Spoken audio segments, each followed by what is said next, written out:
各位新北市的观众朋友好，我们一起来关心我们新北市在国庆3天连假的天气啊。首先，几个天气上面的重点要提示给大家，就是我们新北市这3天在临近山区或是山区哦，在早上跟晚上的时候是比较容易下雨的，提醒大家出门不要忘记携带雨具。另外，如果这3天大家要到海边去玩的话，也要特别注意沿海的风浪会比较大，另外有可能会出现长浪哦，要特别注意安全。那么这几天我们新北市哦，天气会慢慢的有比较明显的凉意，也建议大家要添加长袖衣物或是薄外套了。那么如果这3天大家没有要留在我们新北市，而是要到南部或是中部去玩的话，要特别注意这个南来北往啊，这个温差会比较大一点点，也要记得适时的调整穿着，不要着凉感冒了。那么接下来我们从卫星云图上面来看到哦，首先大家一定都先看到的就是这个黄蜂台风它目前是一个强烈台风的等级，而且台风眼相当的清晰可见哦，表示说它的结构相当的扎实。那么它目前的中心最大风速已经有达到每秒钟58公尺了，算是强烈台风里面的前段班哦，是相当的强的，而且它的暴风半径有达到250公里，而且从云图上面也可以看到整个这个云系的范围其实还蛮广的。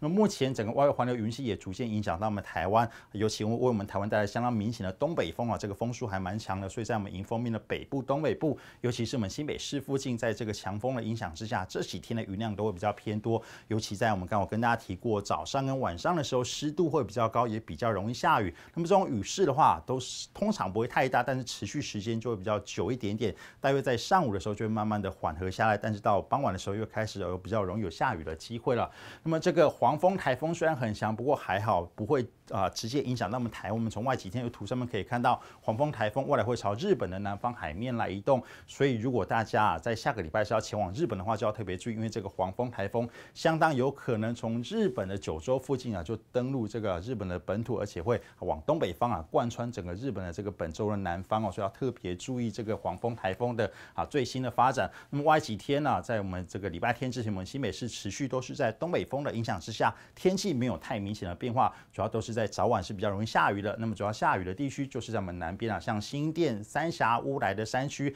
另外北海岸、石门、金山、万里或是东北角、瑞芳、贡寮、双溪都是属于降雨几率比较偏高的区域包含在礼拜六、礼拜天的时候也都是类似差不多的情况我们南部山区、北海岸跟东北角都要特别注意，是比较容易有下雨的一个机会。那么未来一个礼拜的话，大家可以看到礼拜天之前的天气是比较类似，都是比较容易有短暂阵雨，降雨几率有高达70%到90%哦。那么礼拜一到礼拜四可以看到天气会逐渐好转，甚至礼拜三、礼拜四的时候已经慢慢可以看到阳光了，降雨几率也会明显的偏低。那么可以看到在低温的部分还是比较偏凉大约只有20到21度左右。中午高温可以看到礼拜五跟礼拜六2天的话也是比较偏低一点点，比较凉一些，大约只有25到26度。礼拜天开始才会有比较明显的回温，到礼拜二之前是26到27度。礼拜三跟礼拜四的高温呢也是26度左右。那么如果这3天大家还没有规划的话，可以参考一下我们的行程今天要为大家介绍的就是岭头观日步道